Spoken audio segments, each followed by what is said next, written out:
Castle, French, Château de Chillon, is an island castle located on Lake Geneva, Lac Léman, south of Veto in the canton of Vaud. It is situated at the eastern end of the lake, on the narrow shore between Montreux and Villeneuve, which gives access to the Alpine valley of the Rhône. Chillon is amongst the most visited castles in Switzerland and Europe.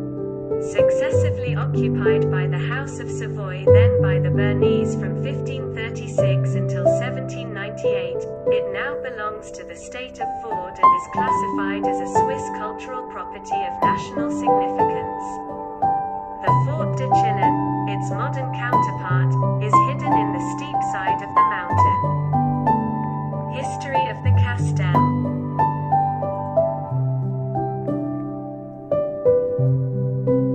Chillon began as a Roman outpost, guarding the strategic road through the Alpine passes. The later history of Chillon was influenced by three major periods: the Savoy period, the Bernese period, and the Vaudois period. The castle of Chillon is built on the island of Chillon, an oval limestone rock advancing in Lake Geneva between Montreux and Villeneuve, with a steep side on one side and on the other side the lake and its steep bottom. The placement of the castle is strategic. It closes the passage between the Vaud Riviera, FR, access to the north towards Germany and France, and the Rhône Valley, which allows quick access to Italy. Moreover, the place offers an excellent point of view on the Savoyard coast facing. A garrison could thus control, both militarily and commercially, access to the road to Italy and apply a toll. According to the Swiss ethnologist Albert Samuel Gatchett, the name Chillon comes from Waldensian dialect and would mean flat stone, slab, platform. Castrum Quellonis, 1195, would therefore mean castle built on a chillon, that is to say on a rock platform. The first construction dates back to around the 10th century, although it is likely that it was already a privileged military site before that date. Objects dating back to Roman times were discovered during excavations in the 19th century, as well as remains from the Bronze Age. From a double wooden palisade, the Romans would have fortified the site before a square dungeon was added in the 10th century. Sources from the 13th century link the possession of the Chillon site to the Bishop of Sion. A charter of 1150, where Count Humbert III grants the Cistercians of Haucray free passage to Chillon, attests to the domination of the House of Savoy on Chillon. The owner of the castle is mentioned as Gaucher de Blenay, a vassal of the Count of Savoy. At the time it was a seigneurial domination of the Savoy within the framework of a feudal society and not an administrative domination. Periods of the Chillon Castle. Savoy period 1236 to 1536. The first written mention of Chillon Castle dates back to 1150. At that time the palace belonged to the Savoy counts. It is located in a very strategic location, between the mountains and the lake, on a road that connects from north to south, via Fran OIS. The Savoy family controlled the road in front of the palace, and the new road to Villeneuve was taken by tourists, merchants, and pilgrims heading to Rome via the Great St. Bernard Alpine Pass. Savoy calculations profited from this route by establishing a toll to cover road safety and maintenance costs. In the 13th century, the Second Peter's Palace in Savoy became a summer residence. Gothic ceilings with a basement are mainly covered with wine cellars and pantries, giving the chilblains a unique twist. In the latter part of the Savoy era, a prison was built around stone pillars and protruding rocks. The public prison, says Bonnie Ward, a proselytizing priest who opposed Catholic Savoyism, was imprisoned here for 6 years. The Savoy dynasty submitted their nominations for the conquest of Pays de Vaud, 2/3 of what is now French-speaking Switzerland. subjects had to be counted on to control and join. They appointed a castellan to obtain permanent residence in the palace and to handle their affairs. The Savoy court systematically sidelined Chillon in favor of other palaces. In 1436, Amadeus VIII attempted to revive the castle before being called Pope by Felix V. Modification of defense mechanisms in towers and forts. These plans were short-lived and would be abandoned in Chillon until the arrival of Bernice in 1536.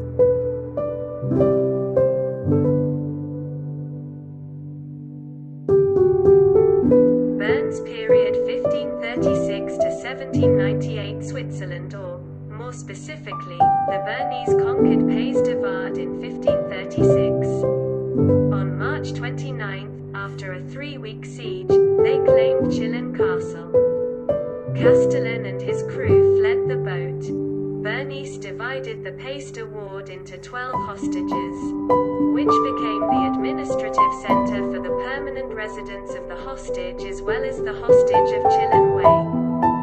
Bernice, recruited under patriotism, held second place as the leader of the Chillons and played various roles as sovereign agent. The new owners acquired an asset. It was somewhat dilapidated, and had largely survived the Burgundy War, and was therefore in good condition.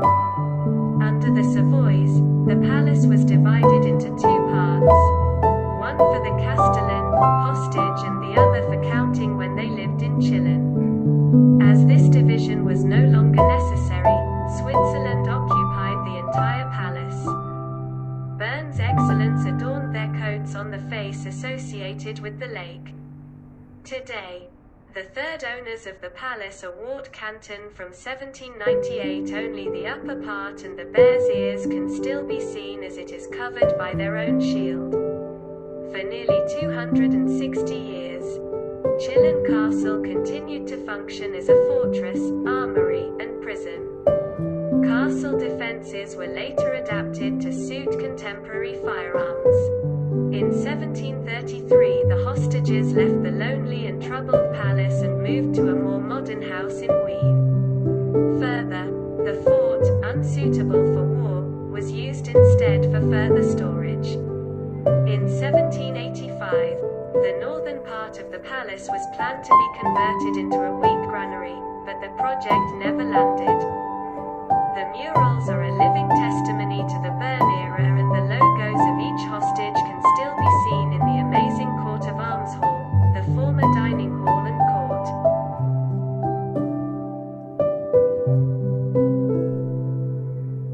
VAUDOIS period 1798 present day. On January 10, 1798, the patriots Bernice of Wavy and Montreux claimed the fort from hostages.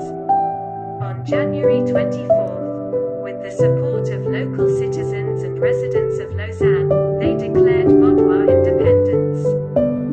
The palace became a national treasure during the Vaudois Revolution and has belonged to Ward Canton since its founding in 1803 under the Napoleon Bonaparte Intervention Act. This old building was first used for storing weapons and ammunition and later as a government prison.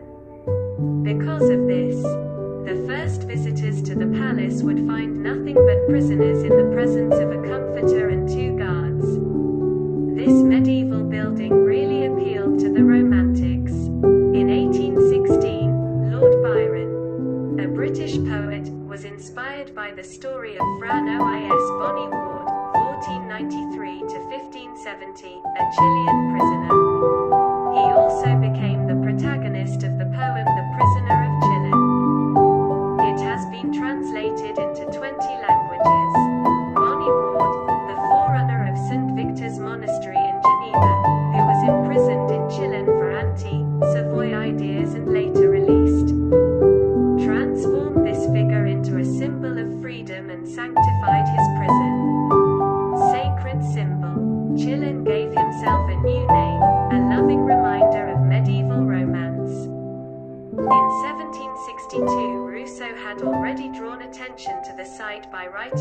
episode of Julie, or New Eloise, briefly referring to Bonnywood's captivity.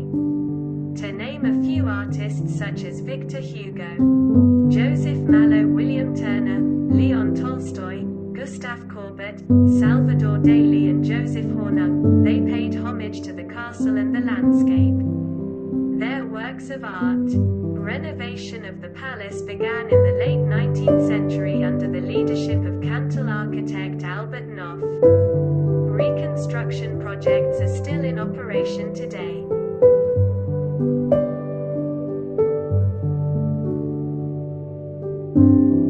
The layout of the palace. The so-called Savoyard-style palaces are usually built in a square, surrounded by cylindrical towers at every corner. Surrounded by a natural moat. The palace has access to the lake from all sides. It is considered a waterfall fortress. Chillon is connected to the land by a bridge, formerly a drawbridge, the ruins of whose system can still be seen.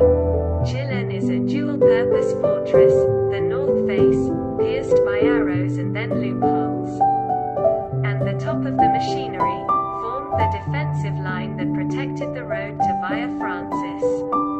On the south side, facing the lake, ornate Gothic windows overlook the general landscape of Lake Ward Rivera, Lake Geneva and the mountains, adorning the facade of the royal residence. In the center, the retention and treasure room is connected to the Cour de Logis by a centauri walk. Imagine how you would live here. The interior space is divided into 3 main courtyards, each corresponding to the use of the surrounding buildings, the feudal castles and the master's dwellings. Visiting Chillon Castle is like going back in time. Each room reveals another layer of history behind this palace on Lake Geneva.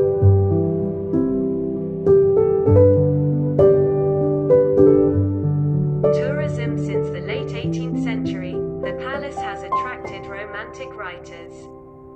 From Jean-Jacques Rousseau to Victor Hugo, the palace has inspired poets from all over the world through Alexandre Dumas, Gustave Flaubert and Lord Byron. Hugo says, Chillon is a group of towers in a rock. Inspired by the romantic philosophy of aesthetics, some of the reformations were at the expense of historical accuracy. In 1900, architect Albert Noff renovated the building to its present condition. He rearranged the interiors and belts of some rooms, such as the hostages' large room, also known as the Great Burns Meal. By 1939, the palace was hosting over 100,000 visitors a year. The proximity to the popular city of Montreux has nothing to do with this craze. Success has continued to grow over the years, and by 2005 the monument now received about 300,000 visitors a year. Thanks to the renovations, the palace is in excellent condition and gives a good model of feudal architecture. In 2009, Shakespeare twice hosted the Compagnie du Graal Theatre Company in Tonnes-les-Bains to perform a sound and light adaptation of King Lear, and in 2012 a mural inspired by ancient Greece, Hyperion.